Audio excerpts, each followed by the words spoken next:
Shalom à tous, que Dieu vous bénisse, que Dieu vous garde. Bienvenue donc à cet enseignement sur le mot ra. Nous sommes à la 15e en fin de compte vidéo sur en fait ici ce mot-là, cet adjectif. On va donc continuer parce que c'est très intéressant. Cela nous apprend justement à être dans le jugement juste et effectivement à marcher dans la justice par la foi. Et ça nous permet aussi, bien évidemment, d'apprendre à distinguer ce qui est bien et ce qui est mal dans le comportement des uns et des autres, oui bien sûr, afin effectivement de ne pas se laisser entraîner par des fausses doctrines, d'une part, et apprendre à avoir les bonnes décisions.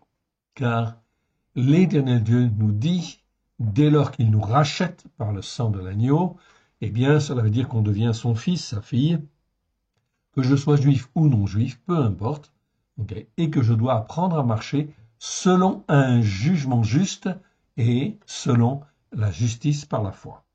Nous avons fait les vidéos sur la justice par la foi, sur le jugement juste. Vous pouvez donc en fait vous y référer.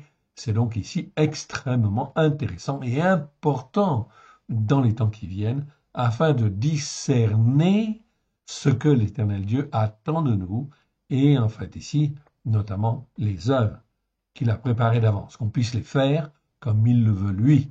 Car si nous moquons le but, c'est un péché en réalité. Ok? C'est ça un péché. Péché, c'est manquer le but que Dieu attendait en fait pour chacun de nous. Donc c'est important, c'est fondamental. On va donc aller voir dans notre texte qui nous intéresse. On va remettre au Seigneur d'abord. Père très saint, nous te rendons grâce dans le précieux nom de Yeshua, ton Fils bien-aimé. Merci Seigneur. Nous voici devant toi, Seigneur, oui, afin d'apprendre, de grandir dans ta vérité à la gloire de ton saint nom. Tu es notre Dieu et nous sommes ton peuple. Tu nous as rachetés par le sang de l'agneau, afin que l'on puisse être inscrit dans l'alliance que tu fis avec Abraham, Yitzhak et Jacob, afin que nous puissions être au bénéfice de ta grâce, à la gloire de ton saint nom. Nous te rendons grâce. Merci, mon Dieu, pour tout ce que tu as fait déjà, tout ce que tu fais aujourd'hui et tout ce que tu vas faire demain pour chacun de nous. Étant ta main bienfaisante. Alléluia. Amen. Parle, Seigneur, ton serviteur, ta servante. Écoute. Amen. On va aller dans le texte. Donc, nous sommes arrivés, si ma mémoire est bonne, donc à 2 Samuel 19, verset 36 ou 35. Donc, je suis, ici, on le lit le texte, je suis aujourd'hui âgé de 80 ans, puis-je connaître ce qui est bon et ce qui est mauvais? On retrouve en fait le mot mauvais. Ton serviteur peut-il savourer ce qu'il mange et ce qu'il boit? Puis-je encore entendre la voix des chanteurs et des chanteuses? Pourquoi ton serviteur serait-il encore à charge de mon Seigneur le roi? Ok. Donc ici, effectivement, lire un verset sans avoir le contexte, c'est toujours un petit peu embêtant, on a du mal à resituer. Donc on va resituer. Mais avant, comme d'habitude, on va revoir la définition pour bien la mettre dans la tête, bien se l'ancrer dans nos cœurs et dans nos vies à la gloire de l'Éternel. Donc je défile en fait ici, j'arrive en fait à la définition ici, je l'agrandis, que là c'est un petit peu petit, pour que vous puissiez bien voir la définition du mot ra. Ok, donc là c'est suffisamment grand, donc vous pouvez en faire des copies d'écran si vous voulez, il n'y a pas de problème. Ok, c'est très bien. Là on est sur les racines hébraïques de la foi, donc sur les lettres mêmes, en fait ici. Donc le mot ra, comme vous le voyez en fait ici à l'écran, ça se prononce ra, ça s'écrit avec un resh et un aïn, ça existe 663 fois dans 623 versets. On les a tous faits, donc on les connaît, tous ces versets. C'est un adjectif, qui peut être utilisé comme un nom, bien sûr. Numéro Strong 07451. La première fois on le rencontre, c'est Genèse 2.9, où en fin de compte on parle de l'arbre de la connaissance du bien et du mal. Très important. C'est pour ça qu'en fait ici, le mot mal, en fait ici, exprimé est un adjectif, mais il peut être aussi en fait utilisé comme un substantif, comme un nom. Et c'est là que le mot en fait apparaît pour la première fois. Le bien et le mal. Le mal s'oppose toujours en fait au bien. Et en fin de compte, les Écritures sont là pour nous apprendre ce qui est bien et ce qui est mal. Donc lorsqu'on n'étudie pas effectivement la Torah pour la mettre en pratique, et en fait qu'on ne l'étudie pas dans le détail, eh bien, résultat des courses, on est un croyant qui n'écoute pas et qui ne met pas en pratique, qui passe à côté en fait de la plaque. Je rappelle en fait que nous sommes sujets aux iniquités, aux péchés et aux transgressions. Péché, j'en avais donné la définition, okay, c'est manquer le but. Chaque fois qu'on manque le but que Dieu s'est fixé pour chacun de nous, c'est un péché, okay, que ce généralement involontaire. Okay. Et effectivement, ensuite, on a la transgression. Là, ça met en cause en fait la volonté. Je sais en fin de compte que c'est mal, mais je le fais quand même. Ou je n'obéis pas. Okay. Dieu demande de faire le Shabbat, de faire les fêtes de l'Éternel.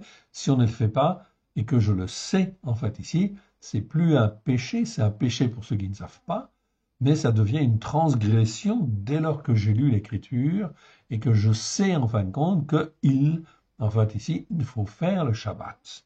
Okay, ou le fait de voir les Juifs, etc., qui font le Shabbat, tout cela est un témoignage que la parole de Dieu est la vérité et ils sont un témoin. Même s'ils le font d'une manière traditionnelle, c'est un témoignage. Ok. Donc ça veut dire effectivement que toutes les nations, aujourd'hui, okay, tout le monde dans le monde entier, sait très bien que les Juifs existent et que les Juifs pratiquent en fait les fêtes de l'Éternel, qu'ils font en fait toutes les fêtes de l'Éternel. Ok, ils le font d'une manière traditionnelle, mais ils le font quand même. Okay, et donc ils témoignent, ils sont ici de la parole de Dieu quelque part. Okay, quelque part, donc qui est effectivement la vérité. Torah, Tra, Emet, je vous le rappelle, Psaume 119, verset 142, ça veut dire qu'il faut les faire. Si on ne les fait pas, ou si on ne veut pas les faire, ça veut dire quoi? Ça veut dire que j'en arrive à la troisième chose, ça veut dire que l'iniquité, elle pèse dans notre tête, dans notre cœur. Et c'est l'iniquité qui, en fait, nous empêche d'écouter la parole de Dieu comme, en fait, il le veut, et de mettre en pratique. C'est, en fait, ici, aussi la tradition, si vous voulez, dans laquelle nous avons été élevés. Tous les enseignements erronés, ça fait partie de l'iniquité, oui, bien sûr, okay, qui nous entraîne à pécher ou, en fait, à transgresser. Donc, ces trois sont liés. Iniquité, péché, transgression. Il n'y a pas de péché et de transgression s'il n'y a pas de l'iniquité, évidemment. Okay, pourquoi? Parce que l'iniquité, c'est le fond. En fait, en réalité, c'est l'héritage spirituel dans lequel on est. C'est pour ça que nous marchons dans l'iniquité de nos pères. Nous marchons dans l'iniquité, en fait, ici, de l'empereur romain Constantin, lorsque nous sommes chrétiens, catholiques, protestants ou évangéliques. Okay, donc, on est dans l'iniquité des pères, tout simplement, ou l'iniquité de Constantin, tout simplement. Okay, donc, si je fais Noël, on approche en fin de compte de Noël, eh bien, c'est un cas très clair. Okay, et effectivement, ici, je sais que je dois en fait faire les fêtes de l'Éternel, je sais qu'il y a la fête de Hanouka, mais je fais quand même Noël. C'est une transgression, ce n'est plus simplement un péché. Okay, donc, le péché, c'est pour celui qui ne sait pas. Mais pour celui qui sait, ça devient une transgression. Okay, donc, Noël est un exemple, en fait, ici.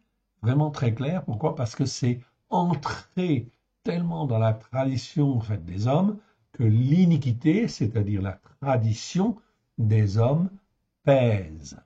Donc le monde est dans l'iniquité, oui bien sûr. Okay, donc c'est pour ça qu'il faut faire très attention et sortir de là, c'est pas évident. On ne peut pas de soi-même.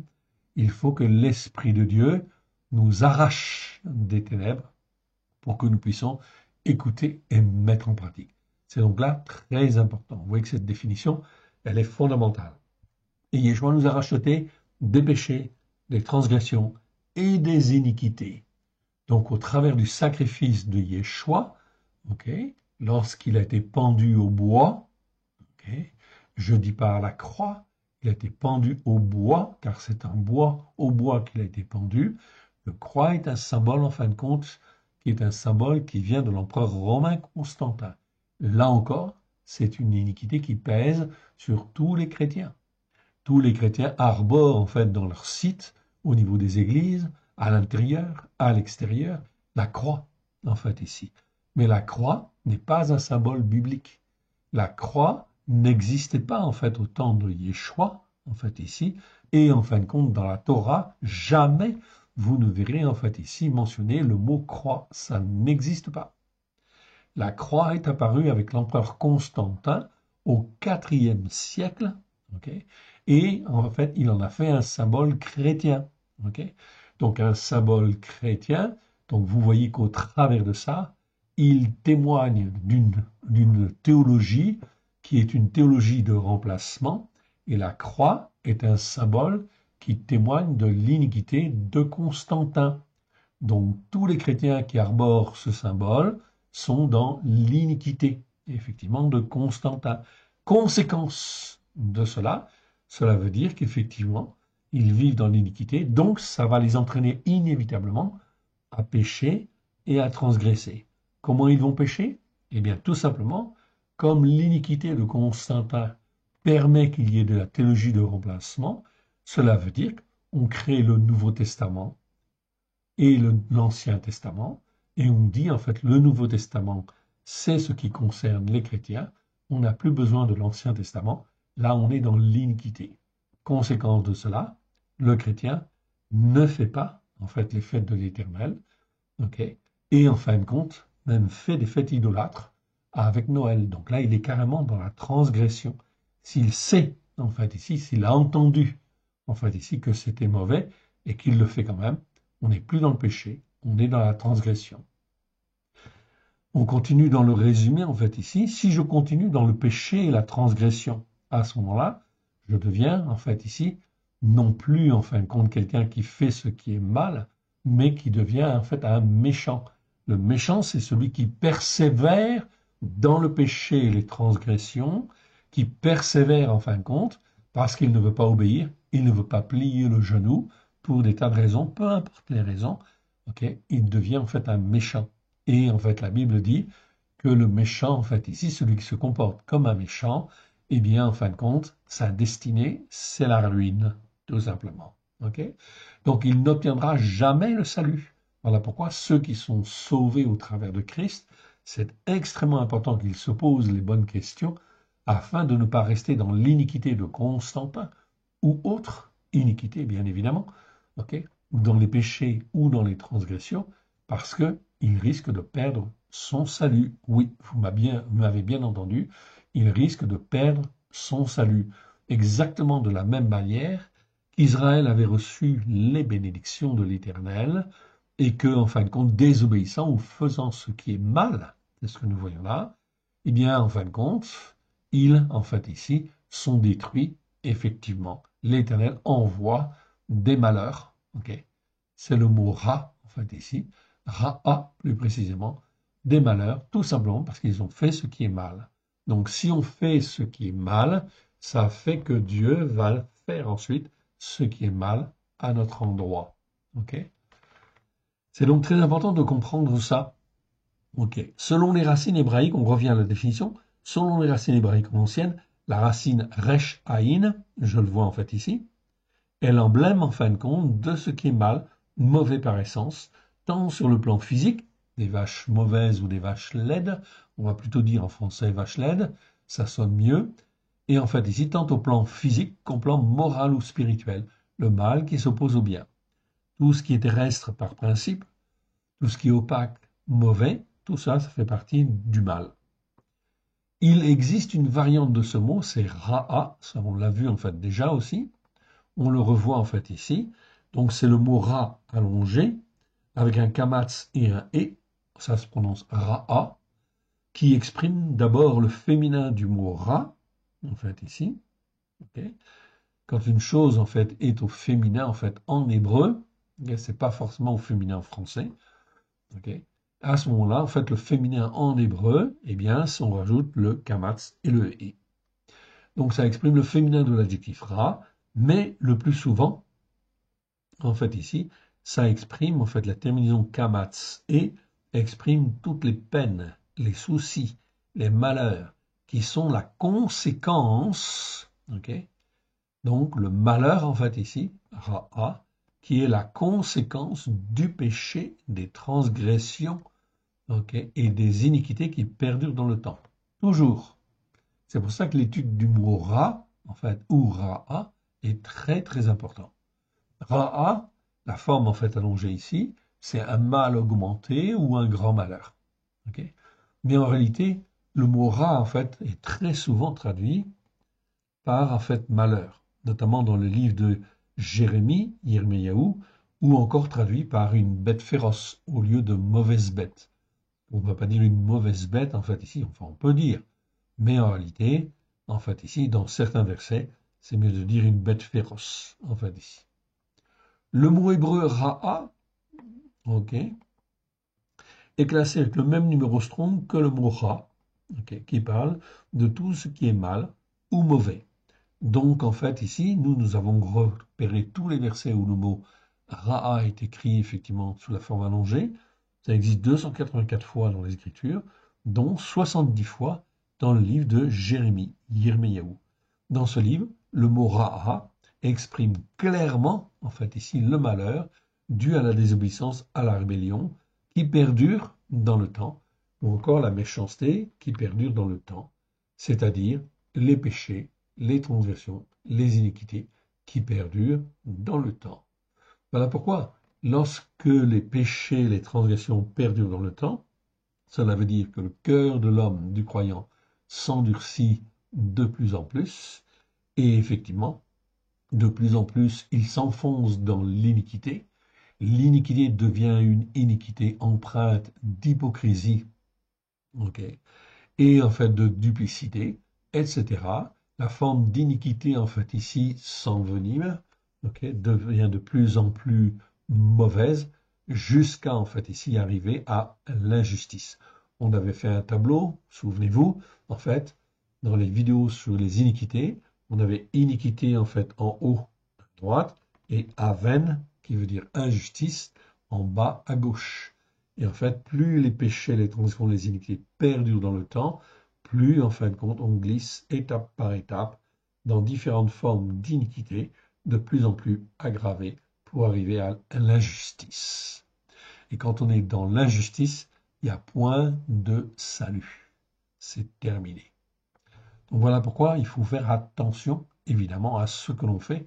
Et chaque homme, chaque femme a, en fin de compte, okay, le choix devant Dieu de faire ou de ne pas faire. Voilà pourquoi il faut se poser les bonnes questions et surtout ne pas se laisser entraîner, en fait ici, par, en fin de compte, des théologies de remplacement ou des mauvaises choses, évidemment, ou des rois, en fait ici, puisqu'on est dans les rois, on a vu en fait Saül, okay, là on voit David, donc même un roi qui a un cœur selon le cœur de Dieu, il peut déraper, et c'est ce que nous voyons ici avec David. Okay. Il a dérapé, en fait ici, oui, et ça va entraîner des conséquences. Mais il a dérapé, en fait ici, d'une manière grave, effectivement, okay, puisqu'en fait il a été adultère, alors qu'il était dans la bénédiction pleine et entière de Dieu, et il a fait tuer l'un de ses meilleurs serviteurs, en fait ici, un serviteur zélé. Okay. Et il a lui a pris sa femme. Donc effectivement, en fait, ça va entraîner des sanctions. Okay, derrière, des sanctions inévitables qui, en fin de compte, on va le revoir tout à l'heure, qui vont entraîner que l'épée va être dans sa vie jusqu'à, en fin de compte, la fin de sa vie pratiquement. En fait, ici, on va le voir. Et ensuite, nous verrons Salomon. Et Salomon, même chose, ça a été un grand roi, oui, bien sûr, mais il a chuté aussi, il a fait ce qui est mal devant Dieu. Donc, c'est extrêmement important de faire attention, en fait, justement, à ne jamais faire ce qui est mal. Et pour ne jamais faire ce qui est mal, il faut apprendre ce qui est mal devant Dieu, évidemment. Alors, on était arrivé, en fin de compte, mais avant, en fin de compte, de regarder ça ici, donc dans 2 Samuel 19-36, je voudrais revenir à 2 Samuel 12, versets 9 à 14. 2 Samuel 12, ok, donc je reviens, okay, 9 à 14. 9 à 14, pourquoi? Eh bien, tout simplement, en fin de compte, ici, nous sommes en fait avec Nathan le prophète, et en fin de compte, David a fauté avec Bethsabée, et effectivement, en fait, Bethsabée, eh bien, elle est enceinte, ok. Elle est enceinte et il a fait tuer en fait Uri, okay, Uri le Hittite. Alors l'Éternel Dieu l'a vu ça et en fait il va lui dire par la bouche de Nathan le prophète, on va relire en fait ces versets pour bien comprendre, enfin, qu'il faut faire attention. Donc, lorsque j'ai donné mon cœur et ma vie à Yeshua, j'appartiens en fait à Dieu. Il faut que j'apprenne à faire ce qui est bien et non pas ce qui est mal. Donc, il faut que j'apprenne. Comment je peux apprendre? En lisant l'Écriture, en les étudiant dans le détail et en apprenant ce qui est mal. Ok? Donc, on voit ici verset 9. Pourquoi donc Nathan dit en fait à David, ok, poussé par l'Esprit de Dieu, pourquoi donc as-tu méprisé la parole de l'Éternel en faisant ce qui est mal à ses yeux? Donc là, en fait, on voit très clairement ce qui est mal, en fait, ici. Ok, donc on a la définition, le mot rat, 663 fois dans 623 versets, adjectif, numéro strong 07451, c'est bien notre fameux mot rat, en fait, ici. Ce qui est mal, ce qui est mauvais. Ok. Donc, pourquoi donc as-tu méprisé la parole de Dieu en faisant ce qui est mal aux yeux, à ses yeux? Tu as frappé de l'épée Uriah. Uri, le Riti. C'est un étranger, mais c'est un étranger zélé, en fait, qui avait un cœur pour servir David, ok, et servir Israël, ok, et il ne méritait certainement pas, en fin de compte, ça, évidemment. Ok. Donc, tu as frappé de l'épée Uriah, le Riti, et Dieu l'a vu. Tu as pris sa femme pour en faire ta femme, et lui, tu l'as tué par l'épée des Ammonites, de Ammon. Maintenant, regarde la conséquence de ce qu'il a fait.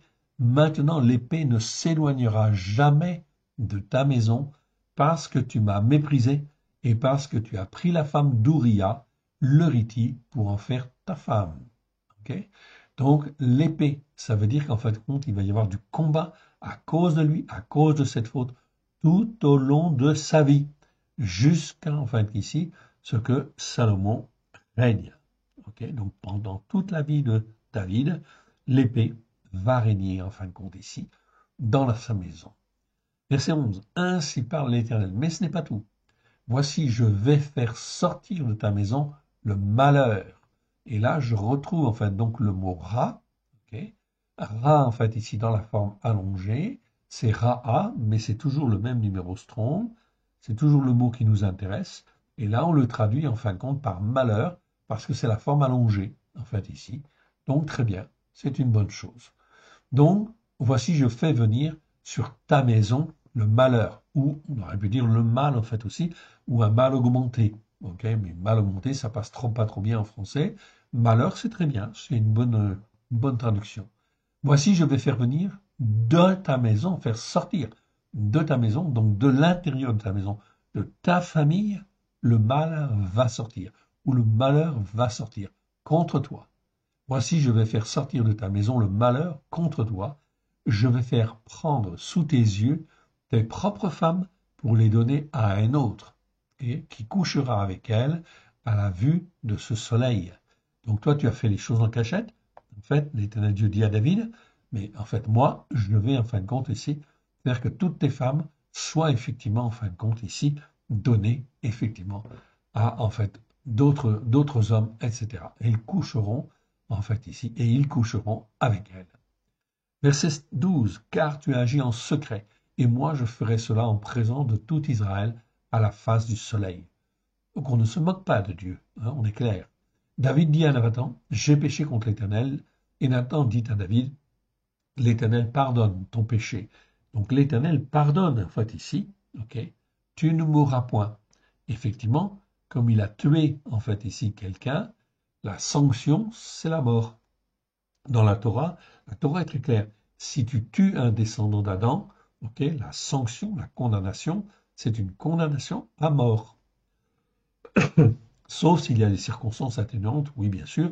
Voilà pourquoi ça doit passer, en fait, ici, par les policiers qui font une enquête sérieuse, précise. On met en face, en enquête sur tous les faits, etc. Et ensuite, ça passe en justice, oui, bien sûr. Tout cela, c'est très bien. Voilà pourquoi la police et les gendarmes, en fait, ici, la police, les gendarmes et en fait la justice sont des outils par lesquels Dieu, en fait, ici, agit, oui, bien sûr. Mais parce que tu as fait de façon immanquable blasphémer les ennemis de l'Éternel en commettant cette action, le fils qui t'est né mourra, oui. Donc le fils qu'il a engendré en fait ici avec Bethsabée va mourir. Je ne reviens pas sur cet épisode, donc il va mourir. Mais ce n'est pas la seule sanction ou conséquence, on le voit bien. Donc dans sa maison, l'épée, en fait ici, va durer jusqu'à la fin de sa vie. Ok. Et effectivement, le malheur, en fait ici, va venir de sa propre famille. Ok. Je ne reviens pas sur ce qu'on a vu entre deux, okay, et on revient en fait au 19. 19, verset 36. Ok, donc je passe tout ça, voilà, et j'arrive au verset 36, qui nous intéresse, et on va reprendre à partir du verset 32. Donc, après qu'il se soit passé déjà pas mal de malheurs, en fait, ici, ok, donc la fille, en fin de compte, okay, de David, Tamar, a été violée, en fait, par Amon, ok, donc Amon a été tué, puis ensuite, en fait, ici, c'était Absalom, en fait, ici, Absalom, en fin de compte, qui est mort, en fait, aussi, donc il a perdu déjà 2 fils, et en fait, ici, David a compris, bien sûr, la leçon, en fait, ici, okay, les conséquences de son péché. Et là, en fait, alors qu'il était en fuite, effectivement, okay, eh bien, on voit qu'il va aider, en fait, ici, effectivement, il va prendre en charge quelqu'un qui l'a aidé dans son malheur, effectivement. Il y a des hommes qui lui sont restés fidèles, oui, bien sûr, notamment Barzillai, le Galaadite, descendit en fin de compte de Rogelim et passa le Yarden avec le roi pour l'accompagner jusqu'au-delà du Yarden. Barzillai était très vieux, âgé de 80 ans. Il avait entendu le roi pendant son séjour à Mahanaïm. Il avait entretenu le roi pendant son séjour à Mahanaïm, c'est-à-dire lorsque David était en fuite, car c'était un homme fort riche. Le roi dit à Barzillai, « Viens avec moi, je te nourrirai chez moi à Yerushalayim. » Mais Barzillai répondit au roi, « Combien d'années vivrai-je encore ?» Il a 80 ans, « pour que je monte avec le roi à Yerushalayim. » Bon, il était en fait, il était riche, donc il n'avait pas de problème de subsistance, mais en fait David voulait le récompenser, l'honorer. Verset 36, donc il va faire attention, effectivement, de plus en plus à certains hommes, et effectivement, il va veiller à ne pas faire de mal, effectivement, si possible. Verset 36, je suis aujourd'hui âgé de 80 ans, puis-je connaître ce qui est bon et ce qui est mauvais? Donc là, on retrouve le mot mauvais. Ton serviteur peut-il savourer ce qu'il mange ou ce qu'il boit? Puis-je encore entendre la voix des chanteurs et des chanteuses? Pourquoi ton serviteur serait-il encore à charge de mon Seigneur le roi? Donc, il ne veut pas être à charge, en fait, du roi, tout simplement. Donc, il explique cela, et puis, en fin de compte, ok, il n'ira donc pas avec David. On continue, on va un petit peu plus loin, et on arrive, en fait, aussi, donc, à ce passage, en fait, ici, ok, dans 2 Samuel, chapitre 24, en fait, ici, ok, verset 16. Comme l'ange étendait la main sur Yerushalayim pour la détruire, l'Éternel se repentit de ce mal, en fait, du mal qu'il avait, en fin de compte, envoyé du temps de David, et dit à l'ange qui faisait périr le peuple, assez, retire maintenant ta main. L'ange de l'Éternel était près de l'air d'Aravna, le Jébusien. Alors, que s'est-il passé en fait ici? On va donc revenir en fait un petit peu. Ici, on est au chapitre 24. On va revenir, on va lire à partir du verset 1-2, on va lire le verset 1-2, et on ne va pas lire tous les versets, vous pouvez lire tout le chapitre si vous voulez, ok? Et ensuite on fera simplement 10 à 17. Donc on va lire versets 1 et 2 d'abord. Donc 1 et 2 de ce chapitre 24, pour situer en fait un petit peu, ok, ce qui se passe. Donc dans ce passage en fait ici, donc on est bien dans 2 Samuel 24, ok, verset 1 et 2. La colère de l'Éternel s'enflamma de nouveau contre Israël, et il fit que David soit excité contre eux en disant, va, fais le dénombrement d'Israël et de Yehuda. Et le roi dit à Joab, qui était chef de l'armée et qui se trouvait près de lui, parcours, je te prie, toutes les tribus d'Israël, depuis Dan jusqu'à Beersheba, qu'on fasse le dénombrement du peuple et que je sache à combien il s'élève. Donc David en fait donne cet ordre. On ne sait pas en fait ici dans ce verset, dans ce passage, pourquoi l'Éternel est en colère. Les Écritures ne le disent pas. Même chez les Juifs, dans la tradition juive, on ne sait pas vraiment pourquoi l'Éternel est en colère. Enfin, en tout cas, il était en colère. Il était en colère contre le peuple et il était en colère aussi contre David, en fait, ici. OK. Donc, OK. Eh bien, il est excité. Dans Chronique, on voit que c'est Satan lui-même qui excite, en fait, David à faire le dénombrement, en fait, ici. Mais si c'est Satan qui excite, en fait, Satan, il excite parce que Dieu lui a permis, oui.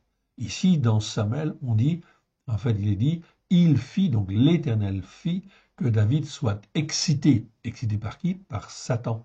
Contre eux, en disant, va, fais le dénombrement d'Israël et de Yehuda. Okay. Or, le dénombrement, il ne doit pas être fait, en fait, comme ça, non. Et ce n'est pas le roi qui doit l'ordonner, non. Ça appartient, en fait, à Dieu, en fait, ici. Et si Dieu veut faire un dénombrement, il fait un dénombrement. Mais les hommes n'ont pas à faire de dénombrement afin qu'ils ne s'enorgueillissent pas, en fait, ici, de quelque manière que ce soit. Et le roi dit à Joab, qui était chef de l'armée, donc Joab est toujours le chef de l'armée, en fait, ici, ok, qui se trouvait près de lui, parcours, je te prie, toutes les tribus d'Israël, depuis Dan jusqu'à Be'er Shava, qu'on fasse le dénombrement du peuple et que je sache à combien il s'élève. Ok.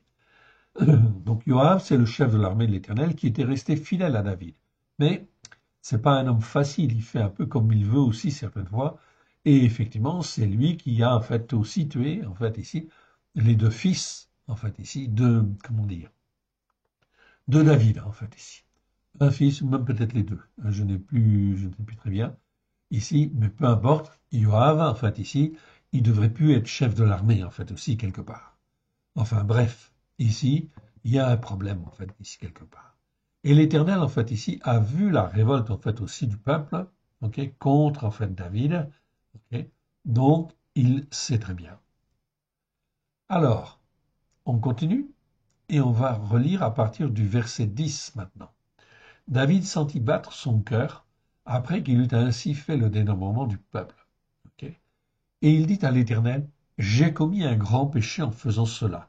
Okay. Donc ici, il a fait un grand péché parce qu'il a décidé lui-même et il y avait certainement autre chose derrière qu'on ne connaît pas très bien. Okay. Donc en fait ici, David s'est pas bien comporté non plus.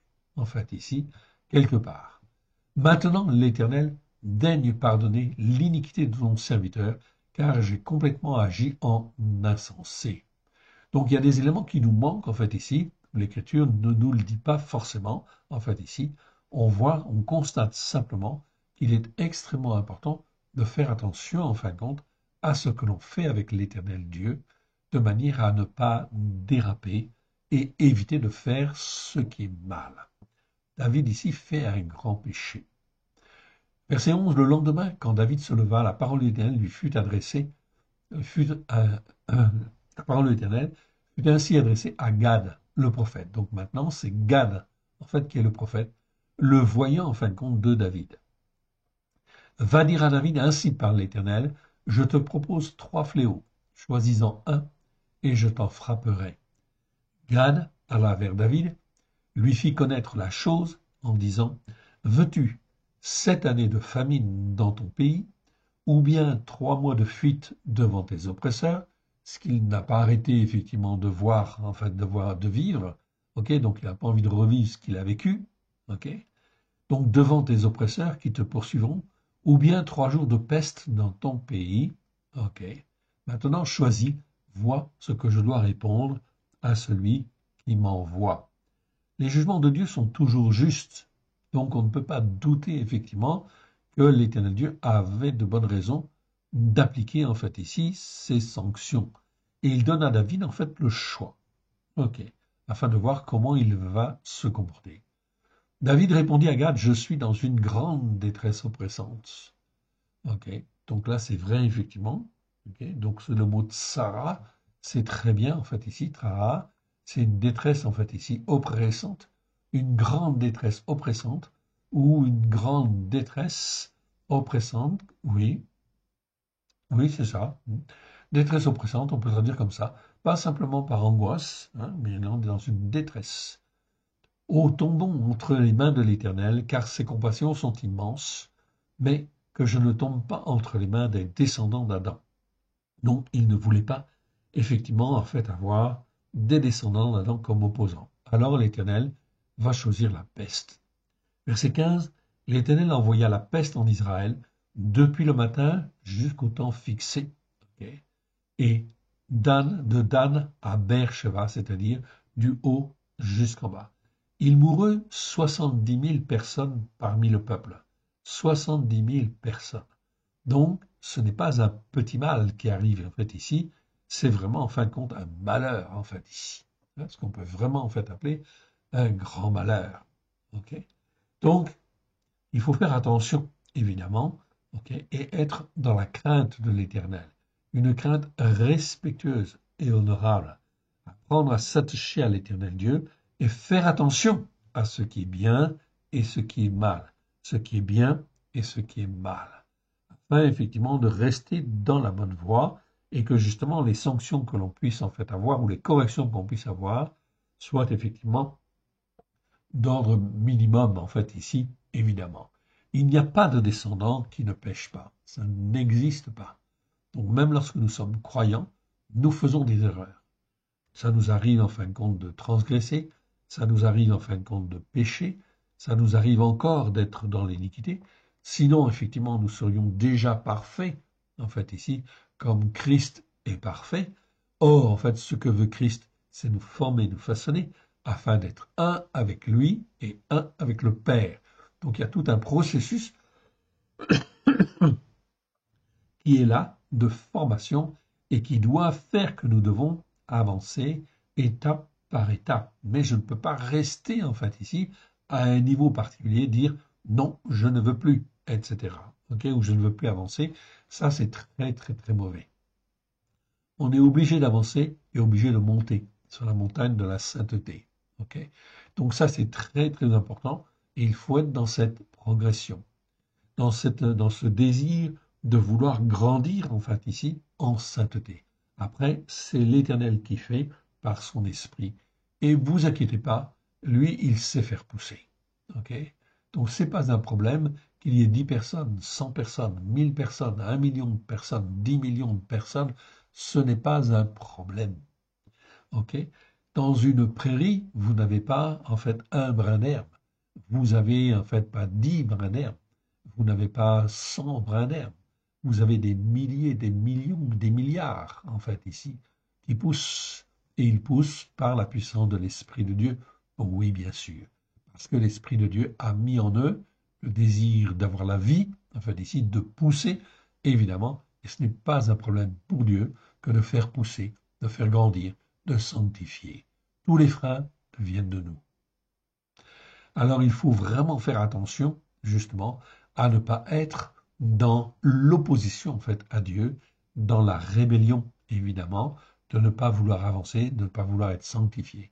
Si Dieu nous a menés à telle étape ou à tel niveau, lui, il sait faire.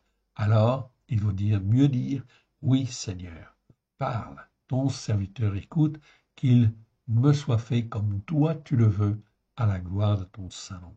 Aide-moi, Seigneur, à comprendre, que mes yeux puissent s'ouvrir, que mes oreilles puissent entendre, mais c'est toi que j'aime et c'est toi que je veux servir de tout mon cœur au plus profond de moi-même, à la gloire de ton Saint-Nom.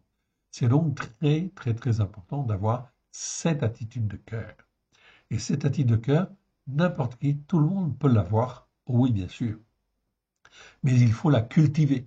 Donc il faut se mettre des règles, en fait, ici, pour rester toujours dans cette dynamique-là, okay, cette progression-là. Dès lors que je reste dans cette dynamique et cette disposition de cœur, l'Éternel Dieu est bon et miséricordieux, lent à la colère, riche en bonté. Okay, ça ne pose pas de problème. Donc ici, verset 15, il mourut 70 000 hommes parmi le peuple.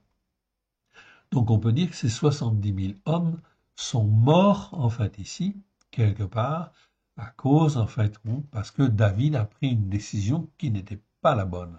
Donc vous voyez que même un homme de Dieu, très, en fait, ici, comment dire, très accroché à Dieu, peut faire des erreurs et on fait des erreurs. Ok. Donc il faut être dans la crainte de Dieu, une crainte respectueuse et honorable pour justement qu'elle nous garde dans ce qui est bien et en fait nous évite de faire ce qui est mal. Verset 17. David, voyant l'ange qui frappait parmi le peuple, dit à l'Éternel, voici, j'ai péché. C'est moi qui ai commis des iniquités aggravées. Donc ici, David dit, en fait, on ne connaît pas tout le détail de ce passage, on est bien d'accord là-dessus. Mais il dit, en fait, et il avoue ici. Ici, le mot utilisé, c'est ava, en fait, en hébreu. On l'a vu, on l'a étudié déjà. Ok. Donc, ava, c'est un mot qui existe 17 fois dans 17 versets. Ok. C'est pas toujours très bien traduit. Dans la seconde, on traduit ici par je suis coupable. C'est moi qui suis coupable. Non. Ici, c'est moi qui ai commis des iniquités aggravées. Ava, ce sont des iniquités aggravées. Chaque verset où ce mot existe, ça devrait être traduit par iniquité aggravée. Et lorsqu'on est dans l'iniquité aggravée, eh bien, ça veut dire que on est en train de s'enfoncer, de s'enfoncer, de s'enfoncer vers l'injustice. C'est pour ça que c'est extrêmement important. Et David ici le reconnaît. Il dit j'ai péché. Donc il est dans la repentance. Parce qu'il est dans la repentance, il ne va pas tomber en fin de compte dans l'injustice. Non. L'Éternel Dieu va le rattraper parce qu'il se repent. C'est donc extrêmement important, en fait, ici, de reconnaître son péché. Mais comment je peux reconnaître mon péché? Eh bien, je peux reconnaître mon péché parce que j'écoute la parole de Dieu et je la mets en pratique. Parce que j'écoute la Torah, en fait, ici, et je la mets en pratique. Donc, si on écoute les enseignements de la Torah et qu'on les met en pratique, à ce moment-là, on apprend, en fait, ce qui est bien devant Dieu. Et en fait, l'Éternel Dieu le voit, oui, bien sûr. Et il est prêt à nous pardonner nos erreurs, oui, bien sûr. Ça ne pose aucun problème dès lors qu'on est dans une bonne disposition de cœur. C'est ça qui est très, très, très important. Fondamental. OK? Parce que nos traductions, elles ont le mérite d'exister déjà. Donc merci Seigneur pour les traductions que nous avons, même si elles ne sont pas parfaites, donc elles nous permettent de comprendre. Et si on cherche, en fait ici, à s'accrocher à Dieu et à être de plus en plus proche, en fin de compte, de Dieu, et à rester en fait attaché à Dieu, à s'entretenir dans la foi, l'Éternel Dieu le voit et il nous fait progresser immanquablement. Donc on voit ici l'altitude de David, il se repent. Très bien, c'est une bonne chose. Donc est-ce que David est sauvé? La réponse en fait est oui, puisqu'il il se repent tout le temps, ça ne pose pas de problème. Donc nous avons fini avec David et on va aborder en fait Salomon en fait maintenant. Pour bien comprendre en fait ici le contexte, alors je vais reprendre à partir du verset 43. Ok. Alors ici, en fait ici c'est un passage où on est à cheval en fin de compte ici, entre David et Salomon. C'est la fin, en fin de compte, de David, et en fin de compte, c'est, en fait, ici, Salomon, qui va être fait roi. Donc, on va voir, en fin de compte, ce qui se passe, en fait, ici, c'est très important. Oui, répondit Jonathan. Donc, je suis dans 1 roi, chapitre 1, versets 43 à 53. Oui, répondit Jonathan à Adoniaou. Notre Seigneur, le roi David a fait Salomon roi. Donc qu'est-ce que l'on voit en fait ici? Donc on voit David est encore en vie, c'est la fin de sa vie. Et en fait ici, Salomon, il est fait roi, en fait ici. Puis on a Jonathan qui est un mauvais conseiller, vous vous en souvenez, on l'avait déjà vu dans une vidéo précédente. Ok. Et il dit à Adonia, ou Adoniaou, c'est Adonia, c'est qui Adonia? Eh bien c'est un des fils de David, oui bien sûr. C'est le troisième fils de David qui va mourir. Ok. C'est lui qui a tué en fait Amon, son frère, à cause, en fait ici, de sa sœur qui avait été violée par Amon. Donc il avait tué effectivement son frère. Ok. Et en fait, Adonijah n'a pas été condamné, en fait, ici. Nullement. David, en fait, lui a fait grâce, mais il ne l'a pas condamné. Il n'y a pas eu de conséquence, en fait, ici, en fait, ici, le meurtre de son frère. Alors, en fait, Adonijah a continué, en fait, ici, Adoniyahu. Donc, des fois, c'est Adoniyahu, des fois, c'est Adonijah. Ok. On verra plus tard, effectivement, pourquoi il y a des variantes. Donc, Adoniyahu, en fait, ici, est un fils, le troisième fils, en fait, que David va perdre. Il, en fait, ici, ne s'est pas repenti de ce qu'il a fait. Okay, l'Écriture ne le dit pas, absolument pas. Et en fin de compte, Adoniyahu va s'enfoncer et va en fin de compte se lever, être dans la rébellion, en fait, aussi quelque part, parce qu'en fin de compte, il est le frère aîné par rapport à Salomon. Donc, il n'accepte pas que Salomon, en fin de compte, ici, ait été choisi par David pour devenir roi. Donc, il va se rebeller, en fait, ici, et en fait, il va se rebeller contre David. Okay, il va se rebeller, en fait, ici, contre la décision, en fait, ici, du roi David. Alors, il est averti par Jonathan.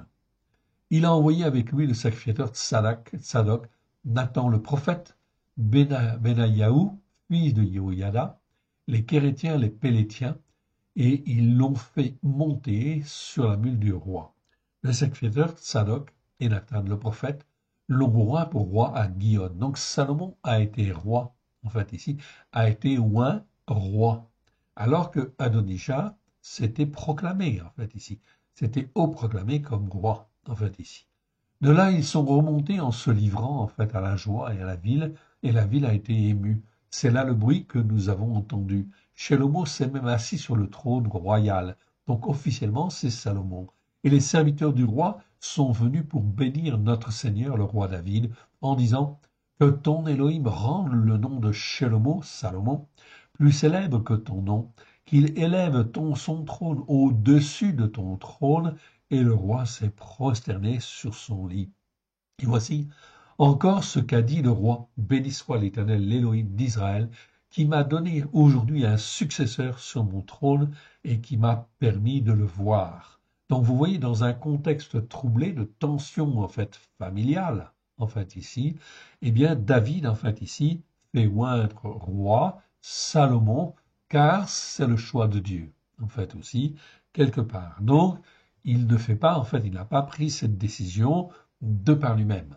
C'est une décision, la décision de Dieu, en fait, ici. Donc, il l'applique, mais dans un contexte, en fait, de tension à cause, en fin de compte, de son péché, oui, bien sûr. Béni soit l'Éternel, l'Élohim d'Israël, qui m'a donné aujourd'hui un successeur sur mon trône et qui m'a permis de le voir.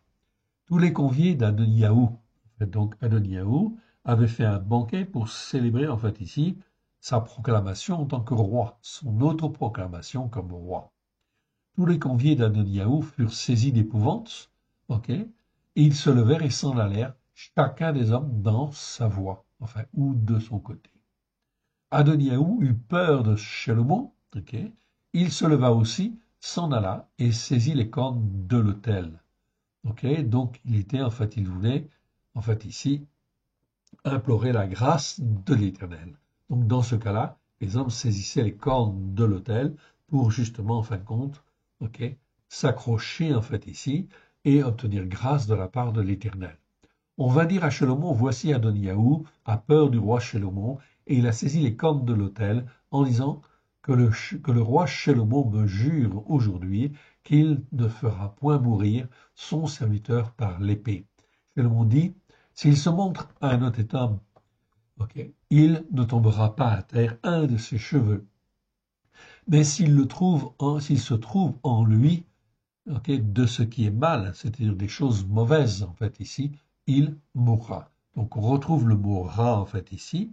Donc, s'il se trouve en lui des choses, en fait, qui sont mauvaises. C'est pas de la méchanceté, en fait, ici. C'est pas le mot récha, en fait, ici. Ok. Donc, c'est, en fait, ici, le mot rat. Ok. Donc, des choses qui sont mauvaises, en fait, ici, quelque part. Ok. À ce moment-là, en fin de compte, il mourra. Donc, Salomon ne le fait pas mourir, en fait, ici, tout de suite, il est roi maintenant. Ok, c'est son adversaire, il va donc le laisser, en fin de compte, tranquille. il ne veut pas le juger ou le mettre un peu à part, etc. Ok, il le laisse, en fait. Et le roi Shlomo envoya des gens qui le firent descendre de l'autel. Il vint se prosterner devant le roi Shlomo, et Shlomo lui dit, va dans ta maison. Ok. Donc, ok, il va s'en aller dans sa maison, mais en fait, il va se révolter. Eh oui. Donc, il ne va pas rester tranquille. Il y a des choses mauvaises dans son cœur. Ok, mais il agit en fin de compte comme Dieu le voulait. Ok. Et le roi, en fin de compte, dit, on va ici dans le verset 28, on va reprendre à partir du verset 28, on est dans 1 Roi chapitre 2.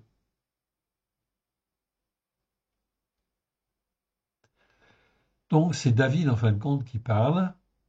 Donc je vais reprendre à partir du verset 28 pour bien comprendre le contexte. Alors 28. Ok. 28, 35. Ah oui, donc il faut que je remonte un peu plus haut. Attendez. Voilà. Donc David n'est pas mort en fait encore. Le bruit en parvint à Joab, qui avait suivi le parti d'Adonijah. Donc Adonijah, en fait ici, ou Adoniyahu. Ok. Donc il y a des variantes dans le nom, en fait ici. C'est pas l'objet en fait de l'étude ici. Donc le bruit en parvint à Joab, qui avait le parti en fait ici d'Adonijah. Donc Joab, en fait, était le chef de l'armée de l'Éternel de David. Okay. Mais là, en fin de compte, on voit que il prend le parti d'Adonijah. Adonijah, c'est en fait ici révolté. Il a commencé en fin de compte à, comment dire, à prendre, comment dire, à essayer de séduire en fait le peuple, en fait ici, contre Salomon. Le bruit en parvint à Joab, qui avait suivi le parti d'Adonijah, quoiqu'il n'eût pas suivi le parti d'Avshalom, et Joab se réfugia dans la tente de l'Éternel et saisit les cornes de l'autel. Donc cette fois-ci, il saisit les cornes de l'autel. Lui, le chef de l'armée de l'Éternel, le chef de l'armée, pardon, de David. On annonça au roi Salomon que Joab s'était réfugié vers la tente de l'Éternel et qu'il était auprès de l'autel, et Shlomo envoya Benayahu, fils de Yehoiada, en lui disant va, frappe-le.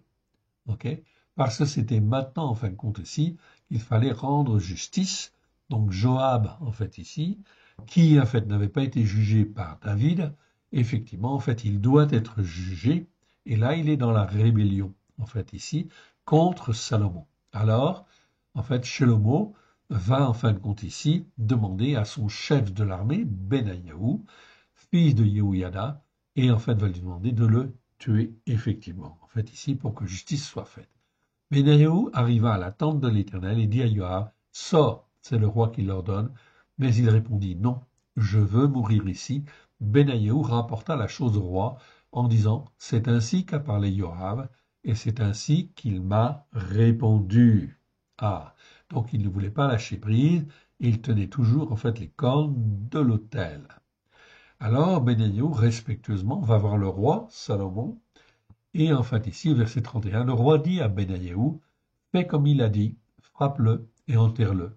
Tu ôteras ainsi de dessus moi et de dessus la maison de mon père le sang que Joab a répandu sans cause. Donc vous voyez que là, il y avait bien en fait un jugement en fait à faire, et Salomon rétablit en fait ici les choses, il prend les bonnes décisions devant l'Éternel. 32, même si on ne connaît pas très bien tout le contexte, en fait ici, c'est exactement ce qu'il fallait faire. Donc Salomon va être béni par l'Éternel. L'Éternel fera retomber son sang sur sa tête parce qu'il a frappé deux personnes plus justes et meilleures que lui.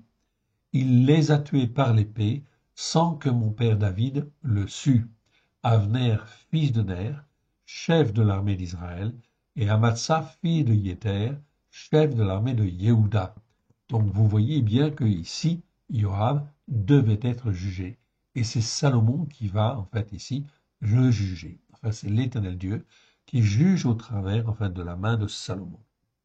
Leur sang retombera sur la tête de Joab et sur la tête de ses descendants à perpétuité, mais il y aura paix à toujours de la part de par l'Éternel pour David, pour sa postérité, pour sa maison et pour son trône.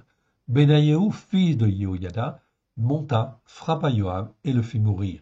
Il fut enterré dans sa maison au désert. Le roi mit à la tête de l'armée Benayahu, fils de Yehoiada, en remplacement de Joab, et il mit le sacrificateur Tsadok à la place de Éviatar. Donc même chez les sacrificateurs, il pouvait y avoir des déviances. Il faut donc corriger le tir. Cela veut dire quoi?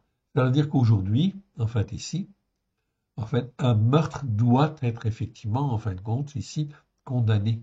Il doit y avoir, en fait, ici, une condamnation, un jugement, en fin de compte, ici, en fait, ici, pour que, en fait, ici, le pays ne soit pas souillé.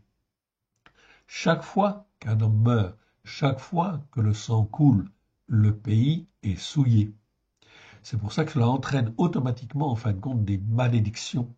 Donc, s'il n'y a pas eu un jugement, en fin de compte, pour laver, nettoyer cela, devant l'Éternel, automatiquement, les principes, en fait, bibliques font qu'il y a des malédictions qui s'étendent sur le pays et sur les personnes qui auraient dû, en fait, faire le travail. Le roi fit appeler Chiméi. Chiméi, et lui dit, bâtis-toi une maison à Yerushalayim, et tu y demeureras. Tu n'en sortiras. Donc le roi Salomon dit à Chiméi, ok, de bâtir en fait une maison pour lui à Jérusalem. Tu y demeureras et tu n'en sortiras point pour aller de côté et d'autre. Cela veut dire qu'il était en garde surveillé. Donc Chiméi, un jugement en fin de compte est sur lui, sur sa tête. Il doit rester en fait enfermé dans sa maison. Sache bien que tu mourras le jour où tu sortiras, et passera le torrent de Cédron, ton sang sera sur ta tête. Chiméi répondit au roi, c'est bien, ton serviteur fera ce que dit mon seigneur, le roi. Et Chiméi demeura longtemps à Yerushalayim. Au bout de 3 ans, en fait ici, 3 ans en fait après, il arriva que 2 serviteurs de Chiméi s'enfuirent chez Akish, donc chez les Philistins, fils de Maaka, roi de Gath. On le rapporta à Chiméi en disant, voici tes serviteurs sont à Gath. Chiméi se leva, scella son âme et s'en alla à Gath, chez Akish, pour chercher ses serviteurs. Chiméi donc s'en alla, et il ramena de Gath ses serviteurs. On informa Shelomo que Chiméi était allé à Yerushalayim, de Yerushalayim à Gath, et qu'il était de retour. Le roi fit appeler Chiméi et lui dit, ne t'avais-je pas fait jurer par l'Éternel et ne t'avais-je pas fait cette déclaration formelle? Sache bien que tu mourras le jour où tu sortiras pour aller de côté ou d'autre. Ne m'as-tu pas répondu? C'est bien, j'ai entendu. Pourquoi donc n'as-tu pas observé le serment de l'Éternel et l'ordre que je t'avais donné? Ok. Le serment, en fait, ici, de l'Éternel, ça a donc été scellé par un serment. Et le roi dit à Chiméi, tu sais au-dedans de ton cœur, au plus profond de toi-même, tout le mal que tu as fait à David, mon père. Okay, donc Chiméi était donc, en fait, ici, on le voit, ici, Salomon, en fait, le rappelle, ici, tout le mal que tu as fait à David, mon père. Et l'Éternel fait retomber le mal sur ta tête. Okay. Tu as fait cela, tout simplement, en fait, ici, parce que tu as été incliné à le faire. Et si tu as été incliné à le faire, c'est parce que l'Éternel, en fait, ici, a fait retomber ton mal sur ta tête. Donc ici, je retrouve, en fait, ici, le mot mal, le mot rat. C'est donc très, très important. En fait, Salomon apprend, en fait, à marcher, en fait, ici, selon ce que l'Éternel Dieu est en train de faire au niveau des circonstances. Et oui, c'est l'apprentissage de l'obéissance et la soumission, oui bien sûr, à Dieu. Donc en fait ici, il va être obligé bien sûr en fait ici de sanctionner en fait Chiméi, oui. Mais le roi Salomon sera béni et le trône de David sera pour toujours affermi devant l'Éternel. Et le roi donna ses ordres à Benayahu, fils de Yehoiada, qui sortit et frappa Chiméi, et Chiméi mourut. La royauté fut ainsi affermie entre les mains de Shélomon. Donc on voit en fait ici, regardez ce verset, la royauté fut affermie entre les mains de Shélomon, Pourquoi? Parce qu'il apprend l'obéissance et la soumission. Donc Shlomo, en fait, ici, commence très très bien, en fait, avec le Seigneur. Oui, bien sûr. Et il va être dans une telle, effectivement, obéissance et soumission que, en fait, il va devenir le plus grand roi, en fait, ici, sur la terre, avec, en fait, ici, la sagesse, une sagesse telle qu'elle va faire sa renommée partout, partout dans le monde, et on viendra, en fait, ici, le voir. Ok. On continue. Donc, je passe tout un passage, et là, en fin de compte, Salomon, il va construire, en fait, un temple à l'Éternel. Ok. Et on est dans 1 Roi, chapitre 3. Ok. Et en fin de compte, ici, on va lire le passage de 1 Roi, chapitre 3, verset 3, en fait, ici, à 15. Shalomo aimait l'Éternel et suivait les règles de David, son père. Seulement, c'était sur les hauts lieux qu'il offrait des sacrifices et des parfums. Oui. Donc, il offrait sur les hauts lieux, c'est-à-dire sur les autels qu'il y avait, en fait, là, déjà. Le roi se rendit à Givéon pour y sacrifier, car c'était le principal des hauts lieux, en fait, ici. Shalomo offrit 1000 sacrifices d'élévation sur l'autel. 1000 sacrifices, ça veut dire qu'il était extrêmement zélé, en fait, ici, pour l'Éternel. Pourquoi 1000? En fin de compte, il faut étudier le mot 1000, en fait, ici, plus en détail. Mais ce n'est pas l'objet de la prédication ici, pas l'objet, en fait, ici, de l'enseignement. À Givéon, l'Éternel apparut en songe à Shlomo pendant la nuit.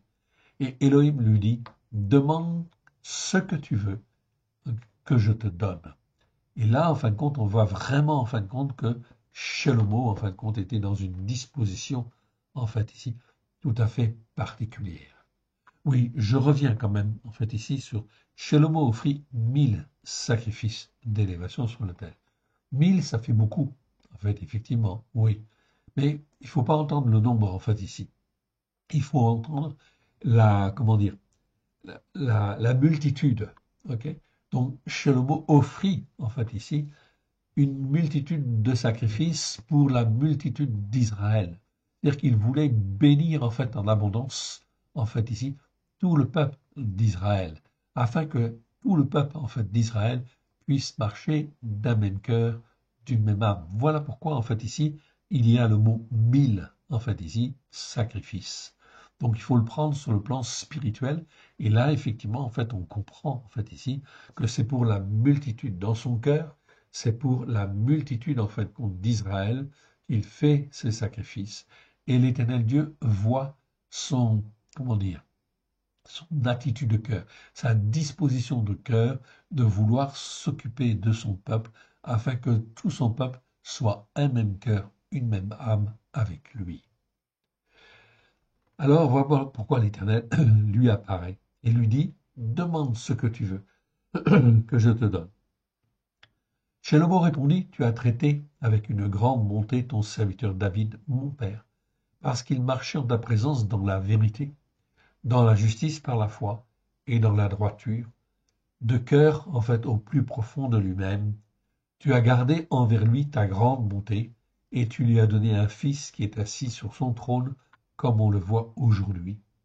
Donc Salomon reconnaît en fait ici une disposition de cœur tout à fait particulière de David. Bien sûr, David, en fin de compte, a fauté. Oui, bien sûr. Il a fauté, mais en fait, en général, il était, en fin de compte, ici, une très bonne disposition de cœur, en fait, vis-à-vis de Dieu. C'est pour ça que David, en fait, est honoré et effectivement, en fin de compte, est glorifié. Et c'est normal.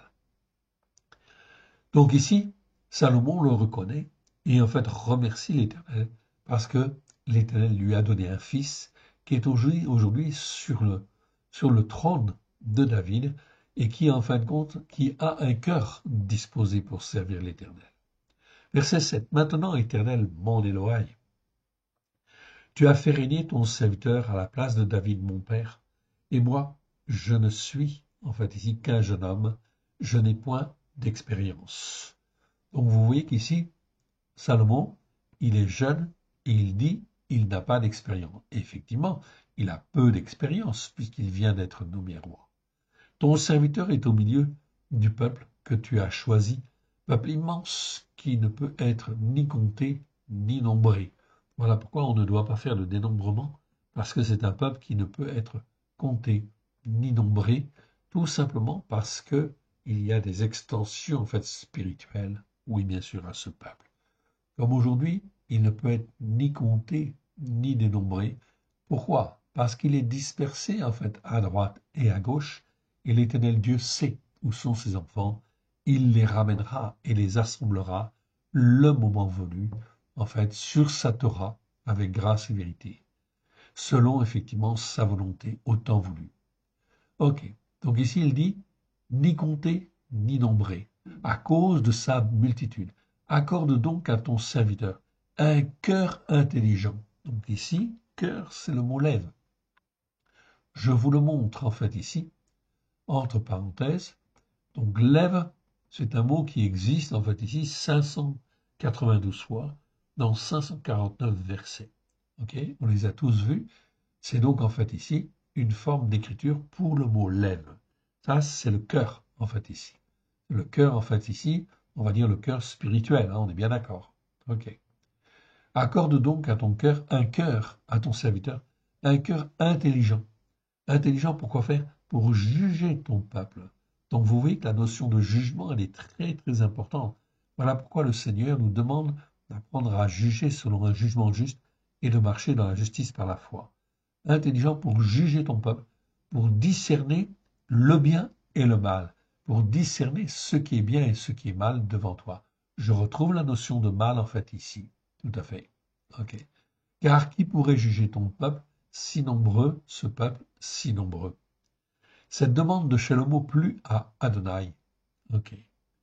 Et Elohim lui dit, puisque c'est là ce que tu demandes, puisque tu ne demandes pas pour toi ni une longue vie, ni les richesses, ni la mort de tes ennemis, et que tu demandes de l'intelligence pour exercer un jugement juste. Et là, on retrouve le jugement juste. Ok, donc jugement, c'est mishpat. On a vu ce mot-là 421 fois dans 406 versets. On a fait toutes les vidéos, on a vu tous ces versets.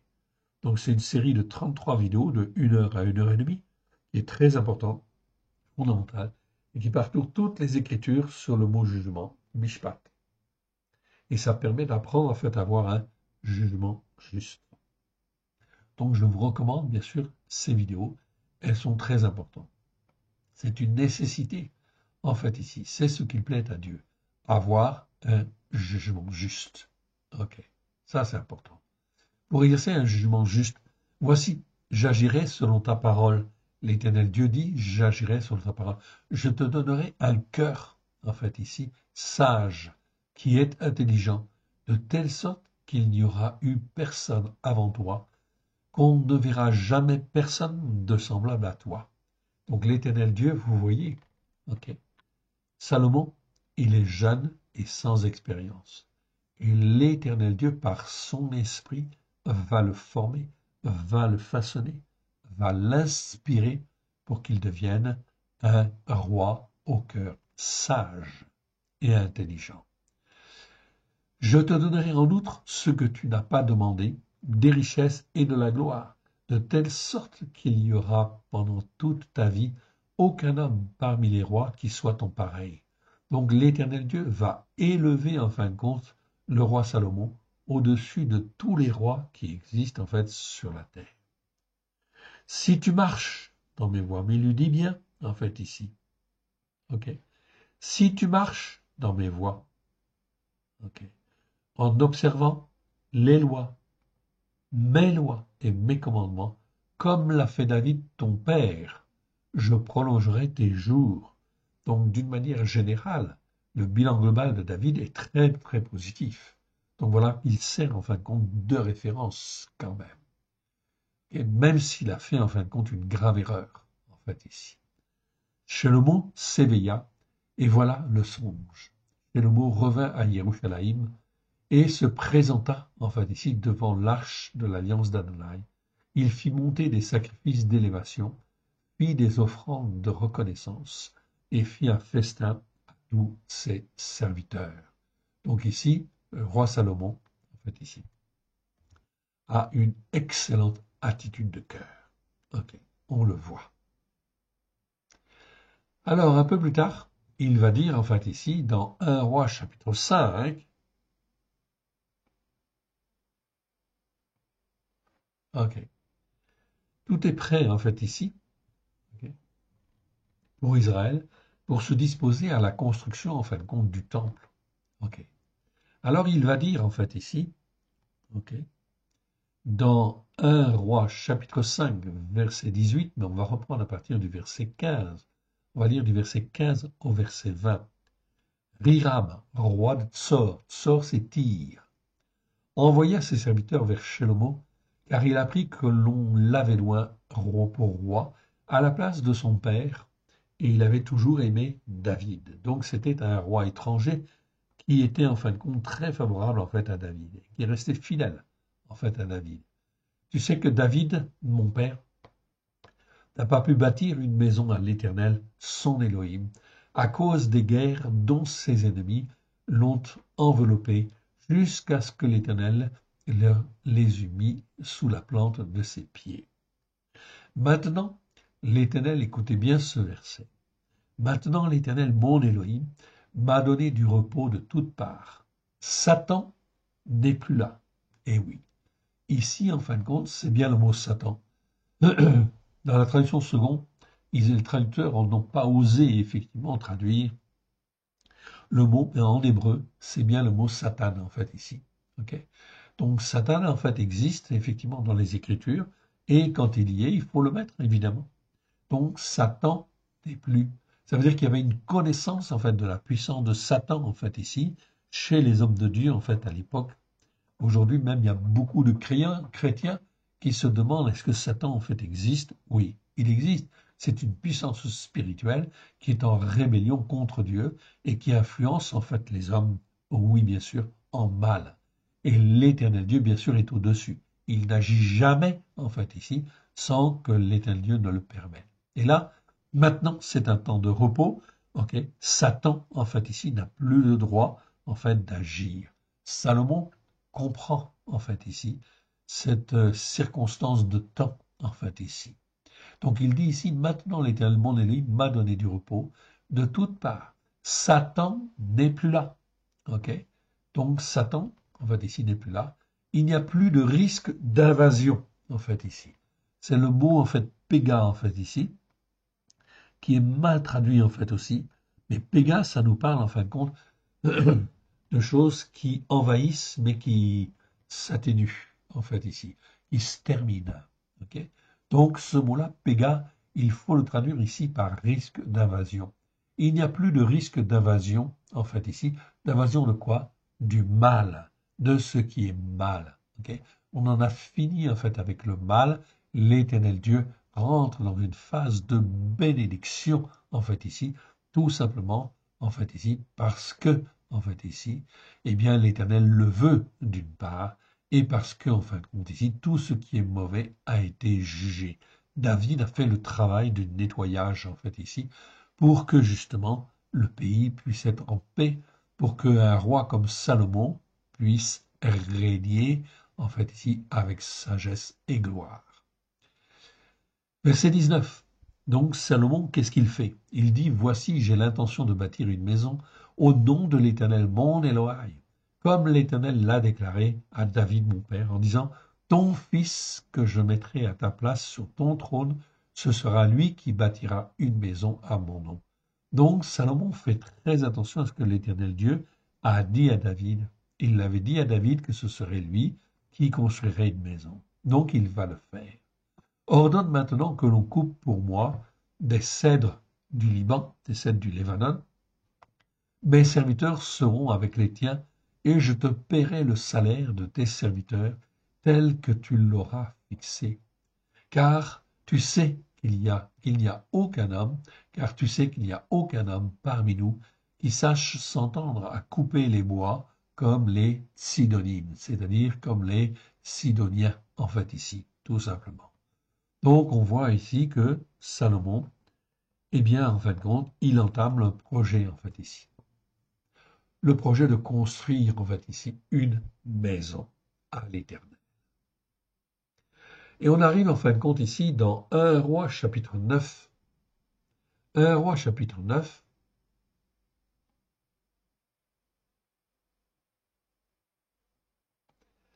Et on va lire à partir du verset 1. Alors, il y a le verset 9. Donc, 1 Roi, chapitre 9, verset 9. Mais je vais reprendre à partir du verset 1 pour bien comprendre, en fait, le contexte. C'est ça qui est important.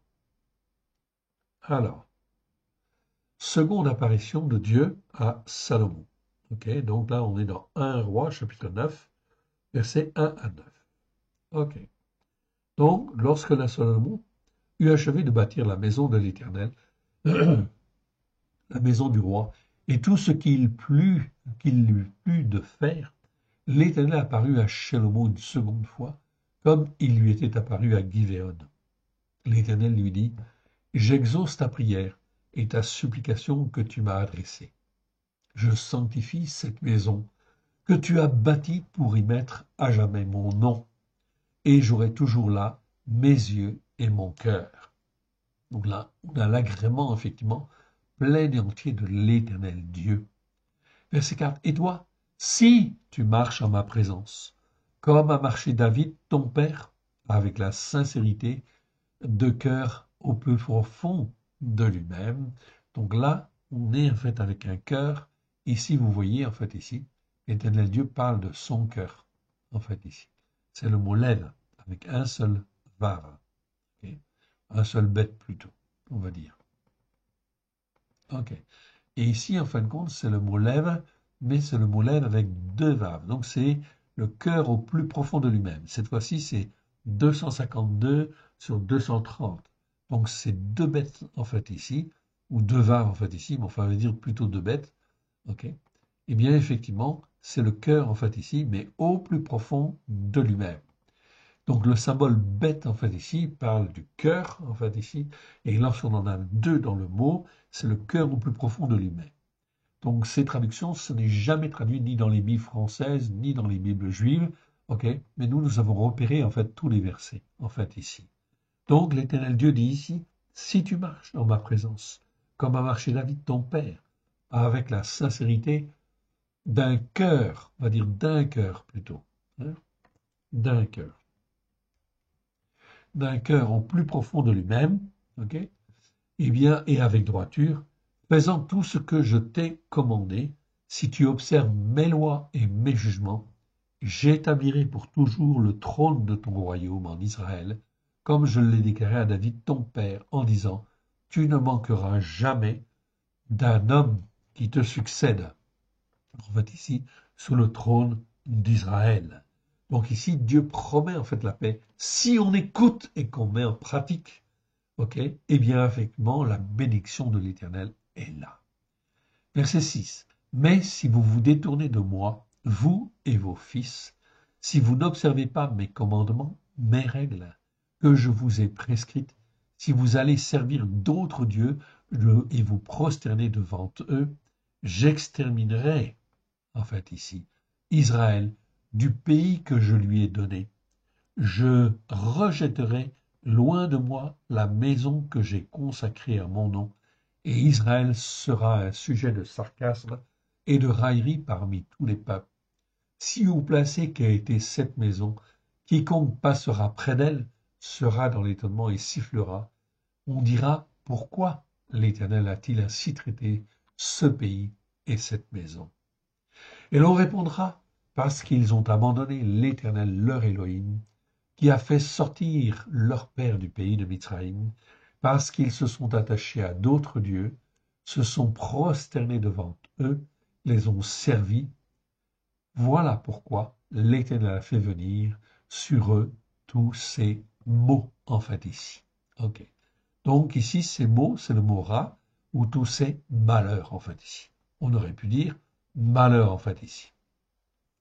Je vais juste vérifier, en fait, quelque chose. C'est, en fait, ici, fin du verset 9. Donc, on va regarder, en fait, en hébreu, fin du verset 9, en fait, ici. Donc, on a, en fait, ici, ra'a. Ok. tous ses malheurs. Kol, Ara, Azot. Ok. Donc ici, c'est bien plutôt, en fait, ici, tous ses malheurs. Ok, tous ses malheurs.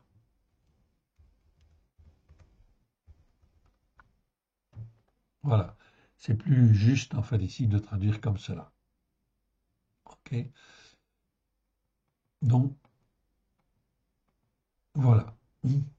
Donc, parce qu'ils se sont attachés à d'autres dieux, se sont prosternés devant eux et les ont servis. Voilà pourquoi l'Éternel a fait venir sur eux tous ces malheurs. Voilà ce qu'on dira. Donc Salomon est averti, donc il va être en fait ici dans sa grandeur. Ok, on va commencer en fin de compte à voir l'action en fin de compte de l'Éternel au travers de Salomon dans toute sa sagesse.